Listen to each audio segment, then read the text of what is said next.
Assalamualaikum warahmatullahi wabarakatuh.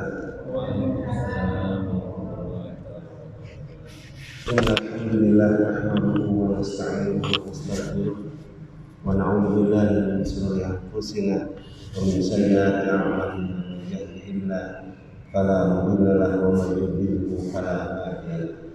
Asyhadu an la ilaha illallah wahdahu la syarika lahu wa asyhadu anna Muhammadan abduhu wa rasuluhu la nabiyya wa la rasula ba'd. Allahumma shalli wa sallim wa barik ala sayyidina wa habibina Muhammad wa ala alihi wa ashabihi ajma'in. Usikum wa iyyakum taqwallaha faqad fazal muttaqun. Kama qala ta'ala ya ayyuhalladzina amanu taqullaha haqqa tuqatih wa la tamutunna illa wa antum muslimun. Wa qala an-nabiyyu taqillaha haitsu ma kunta wa ati sayyi'atil hasanata tamhuha wa khaliqin nas bi khuluqin hasan. Alhamdulillah wa syukurillah wa ni'matihi tatimmu shalihin. Sudah sepantasnya kita memanjatkan puji serta syukur kehadirat Rabbi Rabbul Izzati ya Rabbul Alamin atas limpahan nikmat dan karunia kepada kita. Yang paling mahal kita diberi kesempatan untuk berkumpul di tempat yang paling dicintai, yaitu di rumah Allah dalam rangka untuk talabul ilmi. Sebagaimana kita tahu bahwa talabul ilmi fardhatun 'ala kulli muslim. Menuntut ilmu itu adalah satu kewajiban bagi seorang mukmin dan seorang mukminah. Bahkan setiap langkah bagi siapa saja menuju masjid dalam rangka untuk mengingat Allah layak itu kaum dzakarallaha illa khafathumul malaikah wa basyarathumur rahmah wa nazalat alaihimus sakinah wa dzakarallahu bima indah. Tidaklah satu kaum berkumpul dalam rangka dia mengingat Allah Subhanahu wa taala, berzikir, berkumpul di majelis Allah, kecuali Allah akan mengirimkan ribuan malaikat membentangkan sayapnya. Kemudian Allah akan turunkan rahmatnya kepada kaum itu. Lalu Allah akan berikan ketenangan dalam hatinya, dan Allah akan sebut-sebutkan orang-orang itu di hadapan makhluk. Insyaallah satu anugerah terbesar ya bagi siapa saja yang mau meluangkan waktu untuk bermajelis.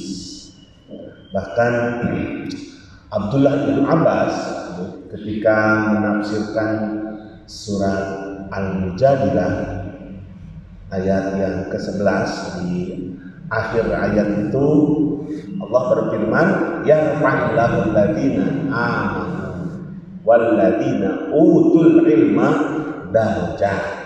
Yarfa'illah, Allah mengangkat derajat orang-orang yang beriman, walladzina utul ilma, dan orang-orang yang menuntut ilmu derajat, beberapa derajat. Orang beriman itu diangkat derajatnya dibanding dengan orang kafir. Orang mukmin lebih mulia di sisi Allah. Bahkan itulah yang mendatangkan keridhaan Allah, karena dia menyatakan berserah diri dan beriman kepada Allah dan Rasul-Nya. Tapi ternyata di kalangan orang-orang mukmin juga ada lagi yang diangkat lagi derajatnya, yaitu orang-orang yang menuntut ilmu. Ada orang mukmin nanti disebutkan oleh Abdullah ibnu Abbas ketika dia kumpul di akhirat di padang mahsyar, bahwa yarfa'illah al-ulama ala sa'irin nas. Disebutkan lagi ala sa'iril mu'minin. Orang-orang nanti ketika berkumpul di padang mahsyar, ternyata oleh Allah ada yang dibedakan. Yarfa'illah, Allah mengangkat al-ulama, para ulama-ulama itu, orang-orang yang senantiasa apa? Mendalami ilmu agama, ala sa'iril mu'minin, di atas seluruh orang-orang yang beriman. Abdullah ibnu Abbas itu berapa sih jaraknya derajatnya itu? 700 derajat. Jauh sekali ya. Jadi orang yang beriman tapi dia pintar, dengan orang yang beriman tapi dia bodoh jauh sekali perbedaan derajat.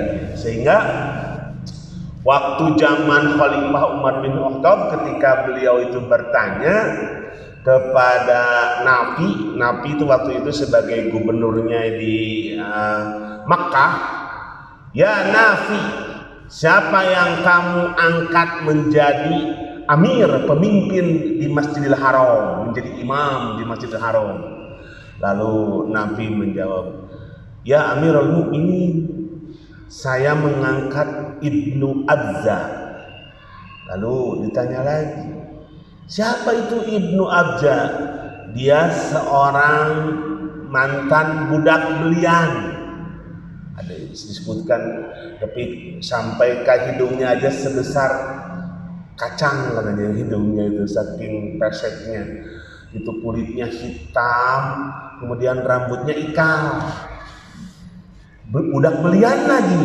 Lalu kata Umar, kok bisa kamu mengangkat model kayak gitu? Nah, seperti ngetes nih Umar. Lalu apa jawaban Nabi? Saya angkat dia menjadi imam dan pemimpin di Mekah karena dia paham ilmu Al-Quran. Masya Allah, Umar barulah dia berdecak kagum. Kalau begitu engkau sudah pas memilih dia menjadi pemimpin. Innallaha yarfa'u bihadzal kitab aqwaman wa yadh'u akharin. Ini Rasulullah sendiri yang menyampaikan. Sesungguhnya Allah akan mengangkat derajat seseorang itu dengan Al-Quran. Tapi di sisi lain Allah juga akan menghinakan seseorang bila mana dia menjauhi Al-Quran. Makanya Rasulullah itu sampai berpesan kepada Abu Dzar, wahai Abu Dzar, engkau belajar satu ayat saja Bu. Kata Rasulullah kepada Abu Dzar, engkau belajar Abu Dzar satu ayat saja, itu lebih baik daripada sholat 100 rakaat. Ibu pernah sholat 100 rakaat? Selalu baru 11 rakaat taraweh, imamnya agak panjang dikit aja, guling gasah ya, panas kaki, ditis, oke sami singsiremen. Ini 100 rakaat. Bila mana dia mau mempelajari satu ayat saja. Alhamdulillahirabbil alamin. Alhamdulillah, segala puji lillahi, semuanya pujian itu hanyalah milik Allah. Rabb, siapa itu Rabb? Itu yang mengurus, yang memberi rezeki, yang menghidupkan, yang mematikan, yang menentukan kita itu surga apa neraka. Allah 50.000 tahun sebelum menciptakan langit dan bumi. Ini alhamdulillah saja Bu. Kalau dipelajari, Masya Allah, kitabnya bapak belum selesai, udah ngantuk duluan ya. Baru menafsirkan Alhamdulillahirabbil alamin. Itu saya lihat Majmu' Fatawa di pesantren dulu. Waktu di pesantren panjang banget. Nerangkan Al-Fatihah itu berapa ayat? 7 ayat. Kitabnya hampir 10 meter. Terangkan Al-Fatihah. Jadi umur ibu sudah habis Al-Fatihah can kaguar sadayananya. Saking luasnya ilmu Allah, makanya pantas kalau hai Abu Dzar, engkau mempelajari satu ayat saja lebih baik daripada 100 rakaat. Kau berangkat dari rumahmu pergi dalam rangka mengajarkan satu ayat itu, tadi mempelajari, kemudian mengajarkan satu ayat itu, maka itu lebih baik daripada 1000 rakaat. Loh, berarti belajar mas 100, mengajarkan lebih baik lagi. Apa lebih baik daripada 1000 rakaat salat sunat. Ari ayeuna mah sakapeung gitu teu tiasa ngabentenkeun. Itu nalika simkuring lamun tos ngisi pangaosan gitu di masjid Sayati sana Jamiatul Masalih, ada yang salat maghrib, habis selesai salat maghrib kemudian dia salat ba'diyah 2 rakaat itu loh Bu. Habis salat ba'diyah teh bubar we. Mending aya meureun 7 8. Anu ngaos mah eta deui we. tetap eta anu si kukut anu pangbeta-betana di harinya. Mulai dia nggak paham bahwa salat yang 2 rakaat tadi itu tidak ada apa-apanya dibanding dengan ngaji gitu. Makanya Ustaz tadi tanya masih ada waktu enggak? Oh udah masuk Tad, langsung aja. Kalau adabnya kan orang masuk masjid ala yajlisa qabla ayyusolli rakaatain. Tidak boleh langsung duduk sebelum sholat 2 rakaat. Tapi Ustaz tahu ini lebih utama daripada salat sunat. Karena tadi penanggung jawabnya udah langsung aja Ustaz. Nah, berarti saya tidak sholat 2 rakaat. Karena ini lebih utama.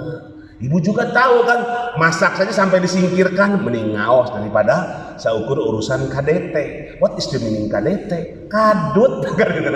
Masya Allah ya. Makanya Rasulullah sendiri menyampaikan man salaka tariqan yaltamisu bihi ilman sahalallahu tariqan ilal jannah. Barang siapa yang menempuh jalan untuk menuntut ilmu, niscaya Allah akan memudahkan baginya jalan menuju surga. Ujung-ujungnya kadinya gini, ngawas ngariung di dia untuk apa Bu? Pak? Untuk mempermudah jalan ke surga. Loh memangnya Ustaz sulit jalan ke surga? Masya Allah.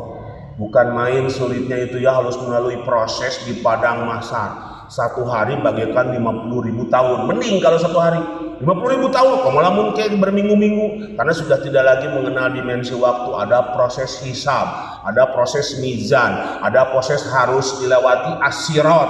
Tapi lagi ke surga. Ternyata dengan mau meluangkan waktu 1 jam saja di masjid, di majelis ilmu, itu adalah wasilah untuk memudahkannya masuk surga. Sesungguhnya para malaikat selalu menghamparkan sayapnya menaungi orang yang menuntut ilmu karena ridho kepada orang yang menuntut ilmu. Sesungguhnya semua makhluk di langit dan di bumi semuanya mendoakan orang yang alim.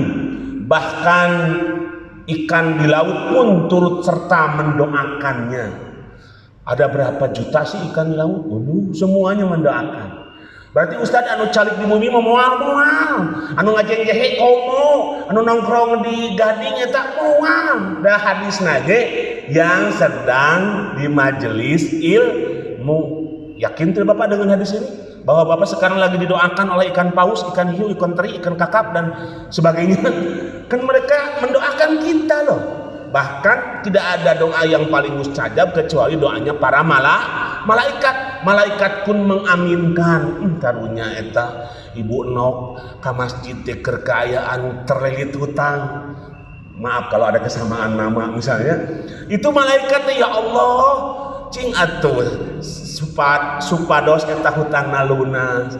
Karunya eta pajaka. Aduh mangani ayeuna teh nembe dipecat. Malaikat tahu loh, ya Allah mudah-mudahan ia diberi pekerjaan yang lebih hebat dan lebih layak, lebih berkah, diaminkan oleh malaikat. Jadi tidak ada ruginya, bahkan banyak nilai plusnya berkumpul di majelis ilmu. Tapi terkadang kita itu aneh saat ini ya, Masya Allah. Padahal jelas keutamaan orang yang menuntut ilmu itu tadi sampai lebih baik daripada salat sunnah. Talabul ilmi afdalu min salatin nafilah. Bahkan derajatnya diangkat sampai 700 derajat dibanding dengan orang yang beriman. Ada lagi yang mengatakan bahwa kita salat saja Allahu Akbar, takbiratul ihramnya orang yang paham bahwa idza kabbara fakabbara rafa'a yadaihi. Rasulullah itu apabila takbiratul ihram mengangkat kedua tangannya, hadwa mankibahi au udunaihi, dia mengangkat sejajar dengan pundaknya atau sejajar dengan telinganya. Boleh begini, boleh begini. Paham tuh hadisnya Rasulullah itu. Kemudian apabila dia ruku farka'u wastawa, kemudian ketika ruku maka sejajar lurus pundaknya. Ketika dia bangkit summa qama minar ruku faqama qa'idan, ketika dia bangkit dari ruku dia i'tidal dalam keadaan lurus tulang-tulangnya. Ini orang yang paham salat sampai tahu hadisnya itu. Masya Allah. Dia pahalanya, ada yang mengatakan Ibnu Katsir atau mufasir yang lain, pahalanya orang yang salatnya paham bagaimana Rasulullah mengerjakan salat itu, dia mendapatkan pahala 1000 bulan dibanding yang Allahu Akbar. Kadang diulang-ulang, Allahu Akbar, terjadi deh Allahu Akbar sampai 3 kali darah rasa antecan khusyuk, padahal nepikeun ka assalamualaikum kita khusyuk dengannya.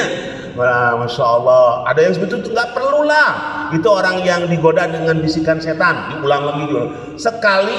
Kalaupun dalam keadaan fokusnya hari HP tadi di mananya perasaan teh, oh ini di hanapeun sopa hingga teh keur salat ya Bu.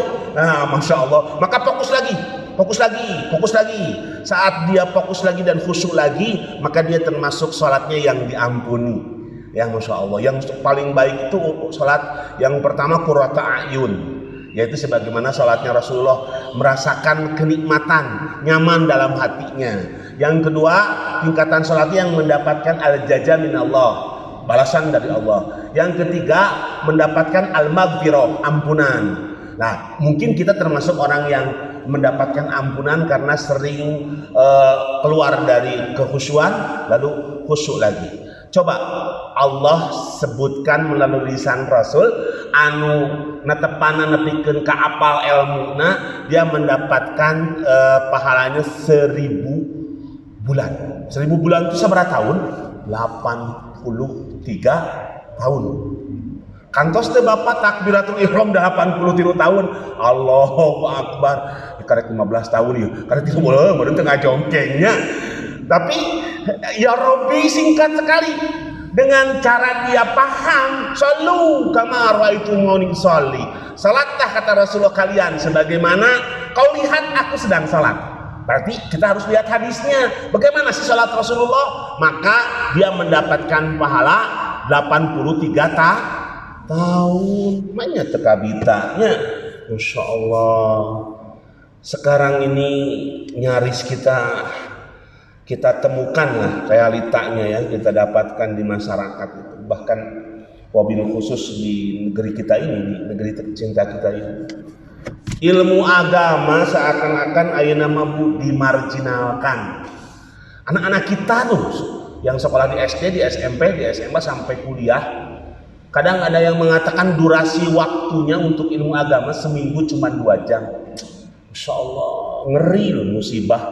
Padahal dia paham dengan ilmu agama itu selamat loh dari murka Allah, selamat dari nerakanya Allah, mendatangkan keridoannya, kemudian memudahkan masuk surga. Padahal dia paham ilmu agama itu menjadikan apa? Dia paham mana yang haram, mana yang halal, mana yang syubhat. Dia kalau mengerti ulama maka dia tahu arah hidup sebenarnya, siapa yang dituju, mau kemana. Insya Allah ilmu agama. Memangnya Ustaz nggak boleh belajar ilmu umum? Ya boleh silahkan. Ilmu fisika, ilmu matematika. Tapi para ulama dulu, orang-orang soleh terdahulu, ilmu agamanya dulu yang harus diperkuat. Dia pahami dulu Al-Quran. Dengan sendirinya nanti enteng yang gitu-gituan. Ilmu-ilmu tambahan. Ilmu dunia, ilmu tambahan. Tapi sekarang buktinya, Masya Allah, waktu untuk ilmu agama itu seakan-akan dimarginalkan. Ya, di anak tereken. Bahkan ayeuna mah tempat ibadah ge Bu, aduh ya Allah Pak, lamun urang ka mall gitunya kuatkeun ka aya bade musola ka mana? Musola aya di basement Bapak, kahana petras. Mun ibu teh tos di mall teh di lantai 10, atuh kudah lungsur lah. Aya tos di basement teh. Ada musola paling mana? Itu tuh nu di juru nu rada poek. Di juru rada poek teh aya lampuan. Ukuranna teh 2 kali 3. Ya Allah. Rumah Allah itu deketkeun ka terpencil di tempat anu jorok bari jeung bau hangseur di juruna teh. Astagfirullahaladzim. Ya, betul enggak Bu? Bahkan kita mampu Pak untuk ke mall saja habis-habisan kok. Mall sekarang harus divaksinasi. Oke, siapa takut? Wih, divaksin. Ngabelaan hayang ka mall gitu nya. Tapi kena suntik kenca. Suntik deui hoyong aya sertifikasi. Hoyong aya sertifikat eta naon sebatna teh, sertifikat vaksin gitu. Masya Allah, walaupun teu payu lamun digadekeun ka bank mah nya. Eta kadang-kadang bingung pas dia mau bikin sertifikat vaksin, KTP-nya hilang. Terus harus ke desa bikin KTP. Cek orang kades kudu aya surat sertifikat vaksin. Bingung deh. Tungtung da seserian sorangan di hari penimahnya. Astagfirullahaladzim ya. Tapi kalau ke masjid belum pernah DKM mengumumkan untuk masuk ke Masjid Riyadul Muttaqin harus divaksin dulu. Teu pager masjid tapi anggar teu payungnya. Tepayu padahal jelas ya teh tempat yang mana rahmat Allah turun kepadanya. Sesulit apapun ia, maka Allah akan memudahkan urusannya. Allah alam bisawab. Bahkan miris sekali kita melihat ustadz juga dipandang sebelah mata ini. Dipikirkan ke kantos ini kuring mah gitu nya. Dina pamfletna jam 4. Bukan di sini, jam 4. Pas ke masjid jam 4, udah jam 3.45 udah datang, 3.50 udah datang. Sepi, jam 4 sepi keleh, nepikin ka dipanggil. Ka ibu-ibu sareng bapak-bapak anu biasa ngaus. Kata pecenghul hiji. Gawan deui, ibu-ibu mangga diantos ustaz tos sumping. Da teh kabinta tuh, ku ilmu agama namanya. Alah, komo lang meninggal ustazna calung. Ustaz eta mah bieu tunuh itu nantinya mangane assalamualaikum. Geus langsung hayang pangjuru udah duduk teh. Ya Rabbi. Betul ini fakta. Banyak ustaz itu yang dianggap sebelah mata. Padahal mungkin wasilah ustaz itulah yang akan mendatangkan keridhaan Allah. Ustaz itu memberikan wasilah justru akan mengangkat derajat kita, Bu. Bagaimana tidak? Zaman Khalifah Harun Ar-Rasyid ketika ia sudah mulai dijauhi oleh rakyatnya, Khalifah memantau dari istananya, lihat ke pasar. Ramai di pasar orang yang sedang berjual beli. Lalu suatu ketika ramainya menjadi 2 kali lipat. Papuis jalmi teh, Bu. Sampai Khalifah Harun Ar-Rasyid bertanya, "Ada apa ini? Kok di pasar jadi tambah ramai?" Ternyata ajudannya mengatakan, "Ya Khalifah, ada seorang ulama besar datang dari Khurasan." Siapa dia? Dia adalah Abdullah ibnu Mubarak. Sampai sendal-sendalnya putus. Ingin dekat dengan Abdullah ibnu Mubarak, ingin curhat, ingin menyampaikan masalah, ingin mencurahkan segala permasalahan hidupnya kepada Abdullah ibnu Mubarak. Itu sampai dekat, dempet. Wah, lebih daripada artis pan urang malamun aya Raffi Ahmad ka perumahan ieu wah ciga nantinya Masya Allah komo aya presiden mah nya prokes yang rada karita kene mah dilanggar we nya bae nu penting mah menang hadiah ti Pak Presiden gitu. Tapi kalau kapungkur mah enggak, dulu mah ada ulama wah pabuis kata Khalifah Harun Ar-Rasyid dialah raja yang sebenarnya. Masya Allah. Dianggap kenapa raja yang sebenarnya? Karena aku dijaga oleh para pengawal dan para tentara aku, sementara dia dijaga oleh ilmunya dan dimuliakan oleh ilmunya. Insyaallah. Bismillah. Aya nama Ustad, dupi Ustad aya waktos kangge naon? Biasa mah privat ngajar di bumi marang kali tetariasa ngaos. Umun mangga. Tapi punten Ustad, muka teh gajinya mau 500 bios. Oh iya, ridho Ustad. Nah, Ustad mah pan teu kenging hubud dunya. Deuh, si ibu teh ngadalilan Ustad, teu kenging hubud dunya. Ustad mah kedah ridho atunya. Muhun bios ibu. Nu penting mah marang kali ibu tiasa ngaos. 500.000 sabulan. Ya kealaman kurang jangan jungkuring kudu kana tak endah di CPI dina tak endah 500.000 Bu. Asa remeh. Di satu sisi dia mengundang privat guru bahasa Inggris 5 juta Bu. Kejauh pisan ilmu dunia anu kena bahasa kira oge apal naon artina hotdog gitu. Naon artina dog-dog teh nebikeun ka aya ilmu akhirat bakal nyalametkeun Bu. Masya Allah, diremehkan sampai bukan masalah materinya. Kalau Imam Syafi'i ketika anaknya dia membaca Al-Fatihah, sebutkan artinya dan tafsirnya. Ini anaknya menerangkan tafsir dari Al-Fatihah itu. Baru 1 ayat saja terkagum-kagum Imam Syafi'i. Siapa guru Muna? Sebutkan gurunya. Lalu kemudian antarkan aku ke rumah gurumu. diantarkan ke gurunya. Langsung besoknya gurunya yang telah memahamkan anaknya dengan Al-Fatihah diberi 500 onta. Insyaallah. Kan Ustaz, aduh hatur nuhun Ustaz, hatur nuhun jazakumullah khairan katsira. Modal jazakumullah guys. Tos saya teman. Bukan dalam artian enggak, maksudnya saya ingin melihat bahwa di masyarakat sekarang itu gitu, Pak.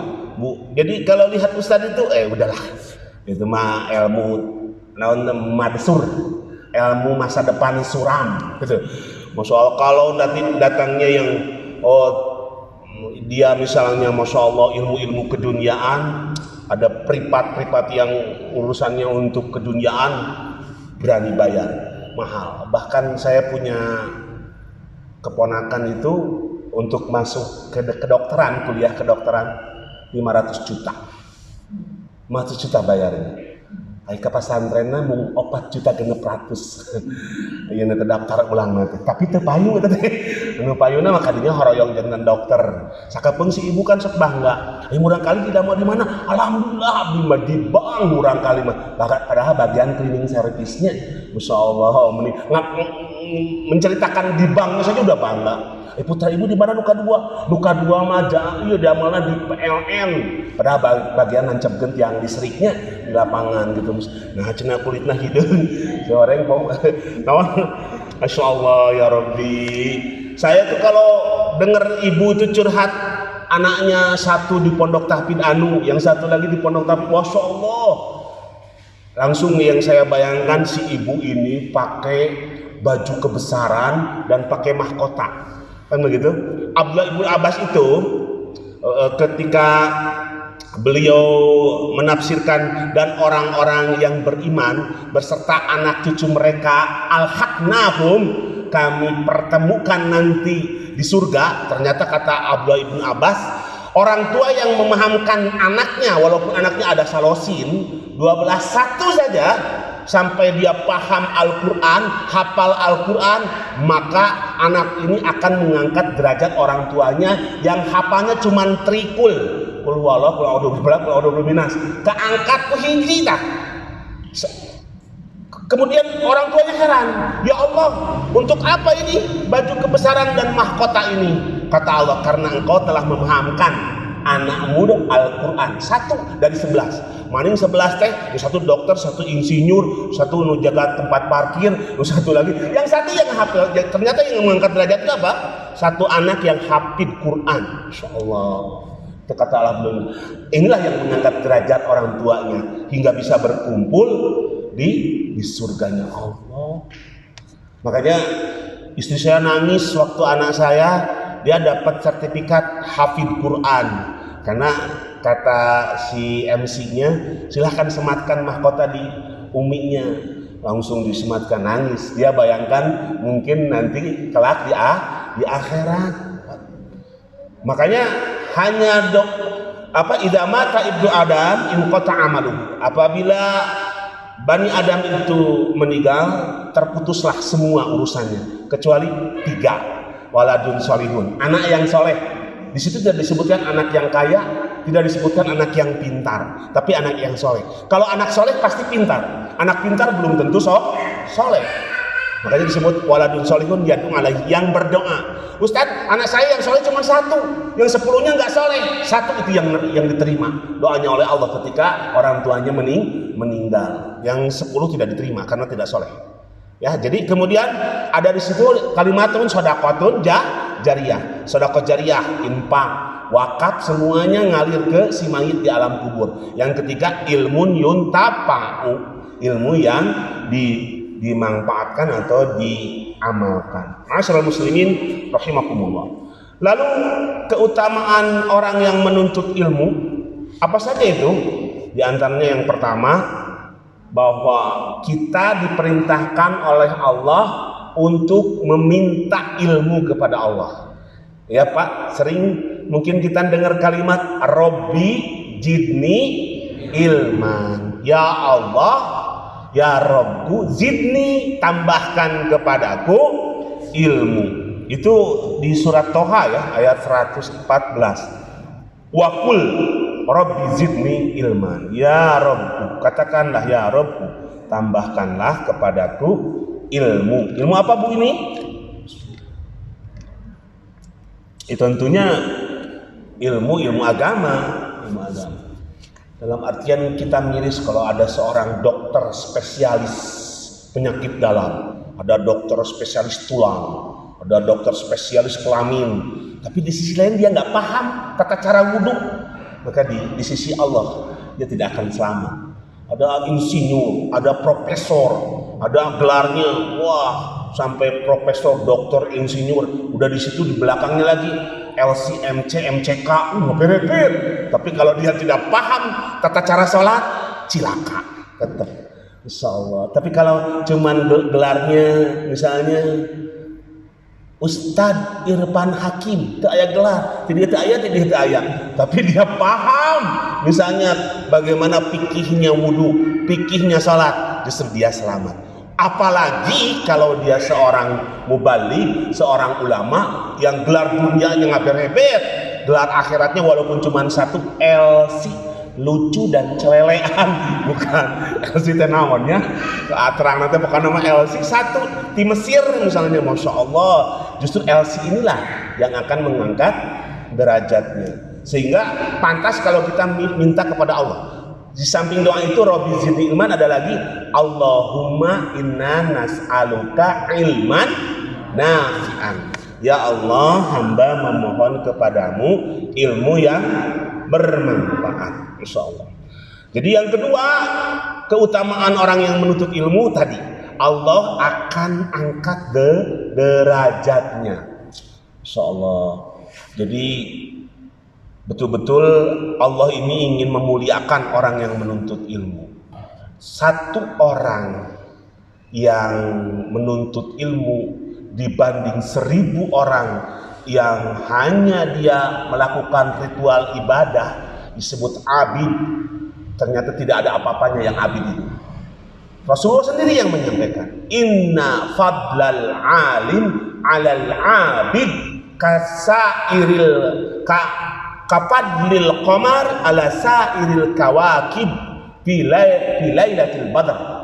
Sekali lagi, inna sesungguhnya fadlal alim, keutamaan orang yang menuntut ilmu agama, alal abid dibanding orang yang ahli ibadah tapi dia nggak paham ilmunya, ahli ibadah nggak paham ilmunya, maka bagaikan bulan purnama, cahaya bulan purnama dibanding 1000 bintang di waktu bulan purnama. Kira-kira Pak, bulan purnama 1 dibanding 1000 bintang lebih terang mana? Lebih terang bulan purnama. Bahkan bisa memberi petunjuk kepada orang-orang yang dalam kegelapan. Ya akhi yang tadi, Ustaz, abdi teh terang ya teh memang haram, tekengeng ya haram. Oh masya Allah, hatur nuhun Ustaz, jangan anak mulai detik ini abdi tobat tina riba. Di akhirnya apa? Dari akhirnya kegelapan menjadi terang. Ustaz, saya baru tahu ternyata anak zina itu tidak boleh ya Ustaz, dinasabkan kepada saya padahal saya bapaknya. Ya tidak boleh. Dan dia tidak boleh diwalian Ustaz, padahal dia itu anak saya perempuan, walaupun itu hamil di luar nikah, nggak boleh, harus kepada ibunya. Dan dia itu tidak boleh ya Ustaz dapat waris dariku, nggak boleh. Nih dapat penerangan dari ustadznya yang ngerti bagaimana mensikapi anak hasil hubungan di luar nikah. Ustadz, saya baru tahu ternyata kalau hibah itu tidak boleh rata ya, padahal saya menghibahkan ke anak laki-laki 100, ke anak perempuan 100. Ternyata hibah itu harus sama ya dengan waris. Betul, karena Al-Quran menyebutkan walil rijal mislu haddul unsayin, dan adalah laki-laki 2 bagian dibanding perempuan. Mendapat penerangan.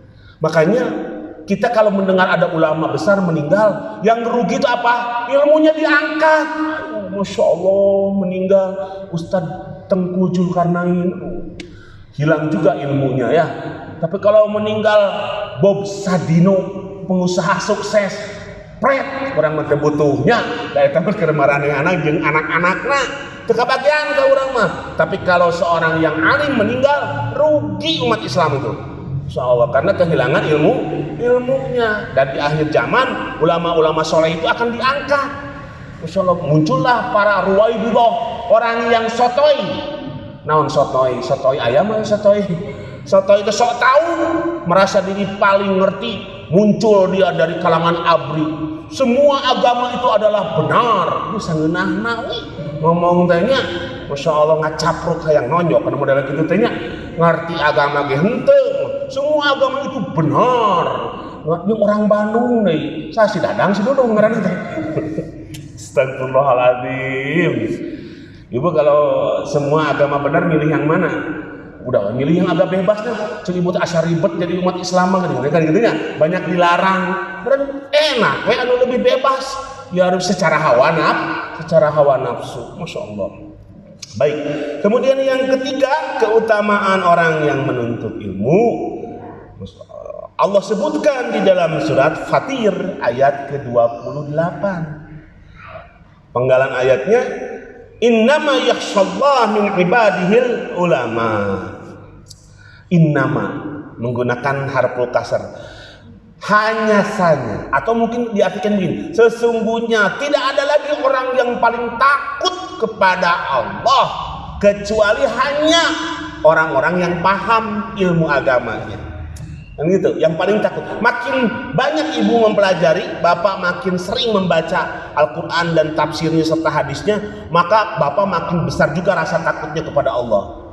Insya Allah, waduh, mau debat, Rasulullah sudah mengingatkan, iyyakum wal jidal, nggak berani. Walaupun itu benar, dia tinggalkan. Mau ngobrol di teras, aduh ikir ngomongin itu istrina Pak RT, tewani, waduh ya gibah, sama dengan memakan bangke, langsung nyincak harita kene. Ini semakin banyak mengerti ilmunya, makin besar juga rasa takutnya kepada Allah. Ini haram, ini makruh, ini dibenci, ini takut hatta. Saya itu beberapa kali mengingatkan, jangan sekali-kali kamu meremehkan satu dosa, karena akibatnya akan muncul dosa-dosa berikutnya. Wa inna jazaa'a sayyi'ah ba'daha. Sesungguhnya balasan orang yang berbuat dosa akan muncul lagi dosa berikutnya. Jangan sekali-kali kamu mentolerir, tapi kebaikan juga jangan diremehkan. Orang kalau sudah kemudian dia berani saja berbuat dosa, mulai dari bohong, nanti muncul-munculnya kesananya dosa-dosa yang berantai. Kan pernah kasus ada seorang ahli ibadah ketika dia dititipi gadis oleh kakaknya yang sedang pergi jihad. Ketika si gadis ini tinggal di ahli ibadah ini, tapi dia nggak paham ilmunya, Masya Allah, lama-kelamaan setan masuk menggoda si ahli ibadah ini sampai akhirnya terjadi hubungan di luar nikah, zina. Habis itu ternyata ini mujahidnya belum pulang, hamil.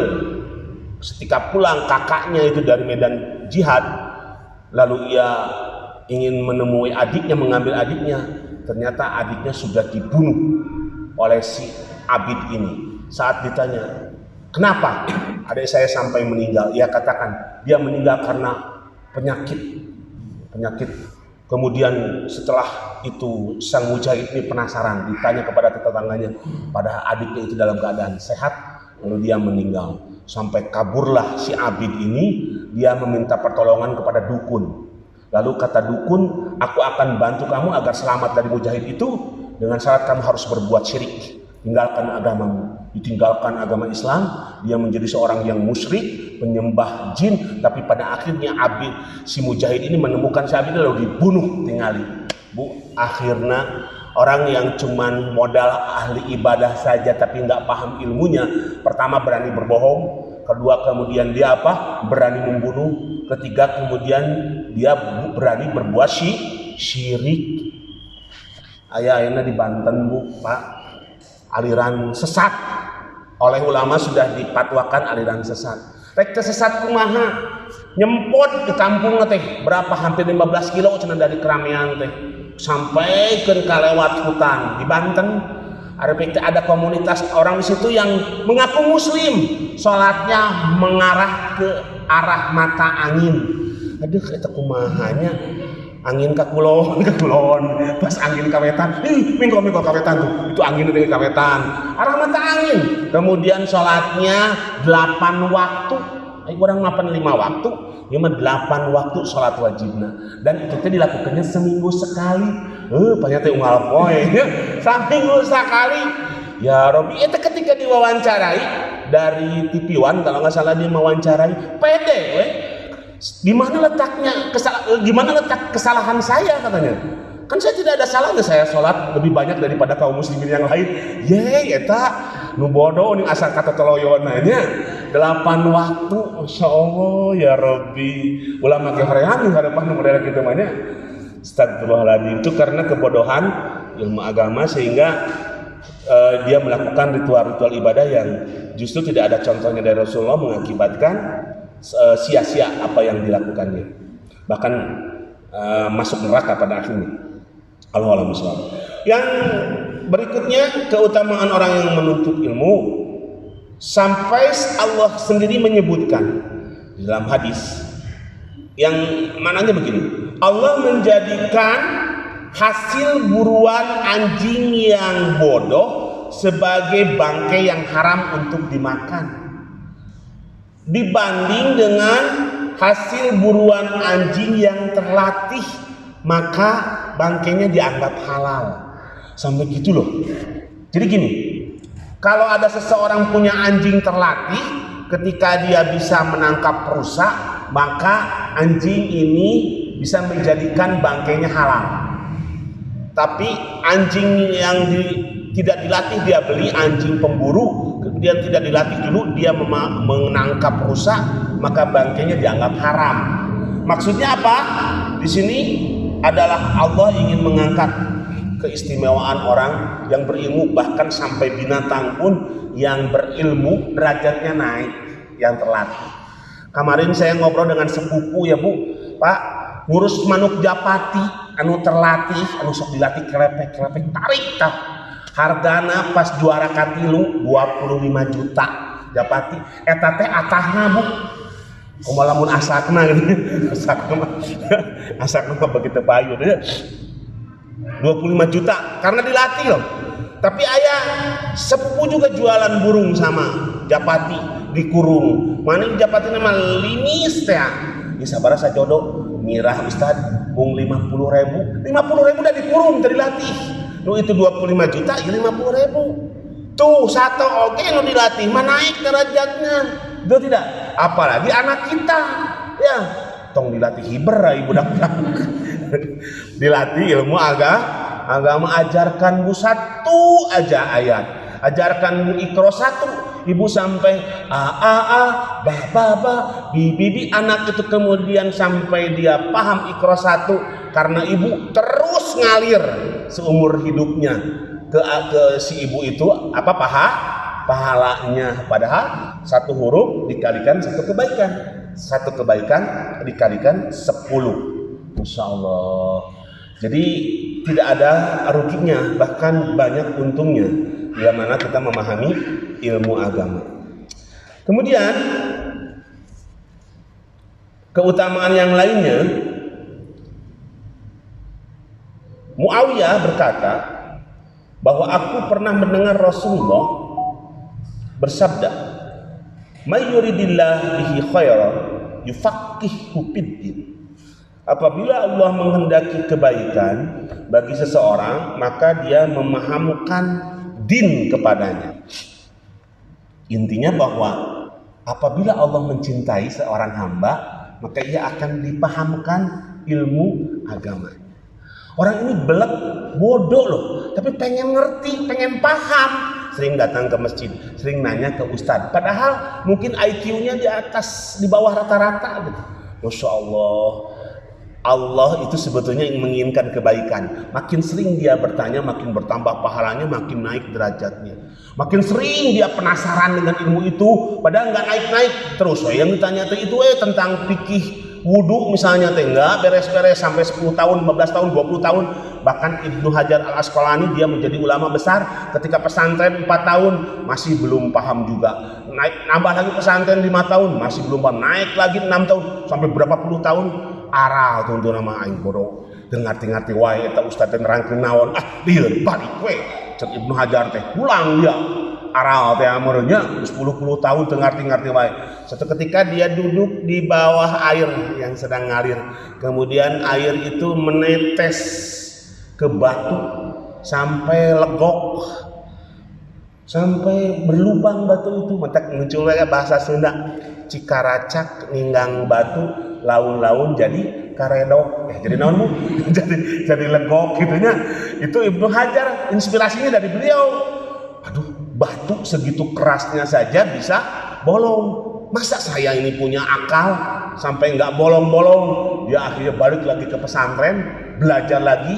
Akhirnya Allah berikan kebaikan, menjadilah ulama besar. Padahal pangbeletna itu di pesantrennya menjadi ulama besar. Saya juga pernah punya. Itu namanya, tak apa-apa, ini kan bukan aib, tapi ini kebaikan juga bagi beliau. Ustadz Zulkarnain, Masya Allah bagus namanya itu. Julherwin, bukan Zulkarnain, Ustadz Julherwin, teman saya satu pesantren. Saya kan 4 tahun bu pesantrennya, dia alhamdulillah 8 tahun, dan naik deui. Tapi justru dibandingkan dengan temennya yang satu letting, justru dia sekarang di Bukit Tinggi, Padang sana, termasuk ustadz yang sohor, viral. Kalau ibu bapak ke sana Bukit Tinggi, tanya Ustadz Julherwin, terkenal gitu. Dari pesantren Al Mukmin Meruki. 8 tahun saya apal modalnya, Masya Allah. Tapi sekarang dia justru Masya Allah, kebaikan yang diberikan oleh Allah. Intinya bahwa secara fitral hadis ini menunjukkan bahwa barang siapa yang dikehendaki kebaikan oleh Allah, ia akan diberi pemahaman agama yang mendalam. Sedangkan secara implisit hadis ini berarti bahwa barang siapa yang tidak dikehendaki kebaikan oleh Allah, maka Allah tidak akan memberinya pemahaman agama. Saya kok miris. Sekarang ada fenomena orang-orang yang kelihatannya seperti alim, ulama, kiai, tapi kok ngomongnya ngaco gitu ya. Masya Allah. Sampai ketika ada Syekh Syahid Ahmad dari Mesir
tentu adalah makhluk yang paling mulia.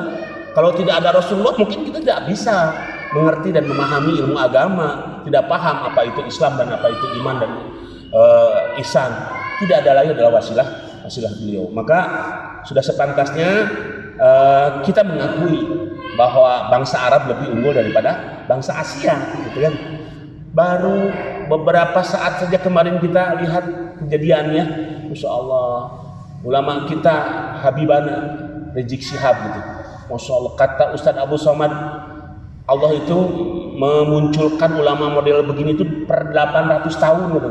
Saking jarangnya, sudah ilmunya luas, keberaniannya hebat. Ternyata ada turunan Arabnya, nyampe ke Husain, cucunya Rasulullah. Dulu ada Ja'far Umar Tholib, bahkan guru saya juga, mungkin bukan guru, saya pendiri pesantren saya, Ustadz Abu Bakar Ba'asyir. Rata-rata ternyata turunan-turunnya dari sana.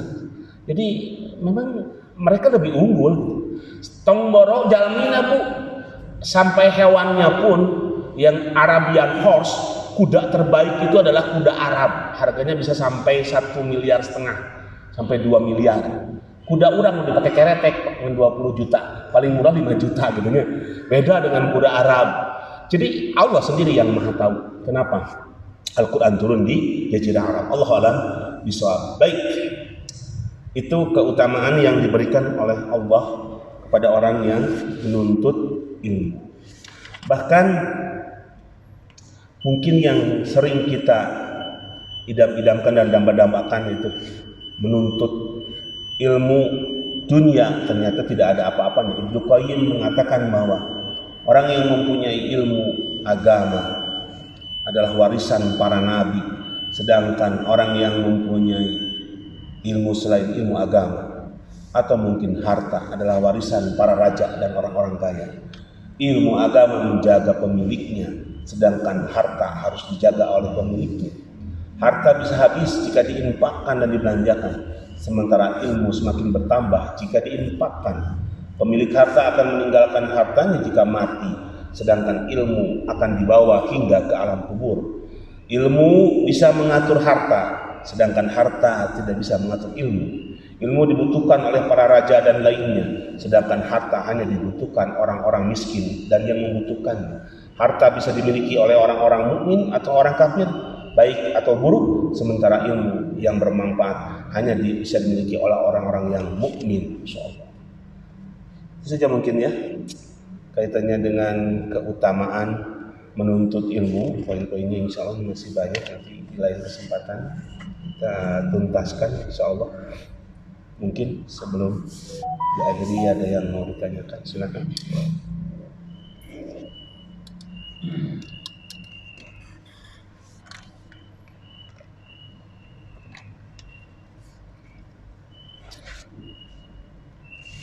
Baik, kita akhiri dengan kafaratul majlis. Kita berdoa kepada Allah. Allahumma inna nas'aluka ridhaka wal jannah wa na'udzubika min sakhatika wan nar. Allahumma inna nas'aluka ilman nafi'an wa rizqan thayyiban wa 'amalan mutaqabbalan. Allahumma inna nas'aluka salamatan fid din wa 'afiyatan fil jasad wa ziyadatan fil ilmi wa barakatan fil rizqi wa taubatan qabla al-maut wa rahmatan inda al-maut wa maghfiratan ba'da al-maut. Allahumma hawwin 'alaina fi sakaratil maut wan najata minan nar wal 'afwa inda lisan. Rabbana hab lana min azwajina wa dhurriyyatina qurrata a'yun waj'alna lil muttaqina imama. Subhanaka rabbika rabbil izzati amma yasifun wa salamun 'alal mursalin walhamdulillahi rabbil alamin. Aqulu qawli hadza wa astaghfirullah li wa lakum. Assalamualaikum warahmatullahi wabarakatuh.